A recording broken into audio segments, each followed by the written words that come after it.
অপেক্ষা করছিলাম তখন জয়ন্ত তার দুইজন সঙ্গীকে নিয়ে শ্মশানে থেকে কিছুটা দূরে চায়ের দোকানে চা খেতে গিয়েছিল। তখনই পেছন থেকে কিছু যুবক এসে জয়ন্তকে মাথায় বাস দিয়ে আঘাত করে। বাসের আঘাতে সেখানে লুটিয়ে পড়ে জয়ন্ত, পাশাপাশি তার দুই সঙ্গীও গুরুতর আহত হয়। খবর পেয়ে আমরা ঘটনাস্থলে ছুটে যাই এবং রক্তাক্ত অবস্থায় তিনজনকে মুর্শিদাবাদ মেডিকেল কলেজ হাসপাতালে নিয়ে গেলে চিকিৎসকরা জয়ন্তকে মৃত বলে ঘোষণা করেন।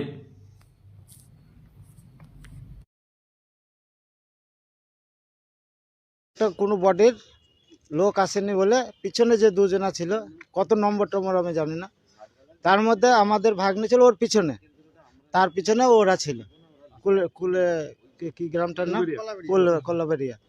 ওরা আমাদের পিছনে, ওদের পিছনে ছিল। এবার ওদের হিসাব মতন এরা আগে যাবে, তারপর ওরা যাবে। তো ওরা বলেছে কি আমরা আগে যাব, এই নিয়ে ওদের মধ্যে একটা অশান্তি হয়, মানে কথা কাটাকাটি হয়। দিয়ে যাই হোক হয়ে গেছে, দিয়ে ওদিকে বলেছে যাও তোমরা আগে পুড়িয়ে নাও। যখন পুড়িয়ে নিতে দিয়ে ওরা দেখেছে আর কোনো ঝামেলা নেই, এবার আমার ভাগ্নেরা আর ওর দুজনে মিলে একজন যাই হোক চা খেতে যাক বা কোনো গাছ তলায় বসে গল্প করুক, ওরা কিন্তু পিছন থেকে এসে অ্যাটাক করে। এমন ভাবে মেরেছে লাঠিটা যে সঙ্গে সঙ্গে স্পটে পড়ে জিভ বেরিয়ে গেছে, নাক মুখ দিয়ে রক্ত বেরিয়ে গেছে। আর প্রান্তিক ঘোষ একজন হাত ভেঙে গেছে, এখন হসপিটালে ভর্তি আছে। আর চিরঞ্জিত বলে মাথা ফেটে গেছে, দুটো সেলাই, ও বাড়ি চলে গেছে।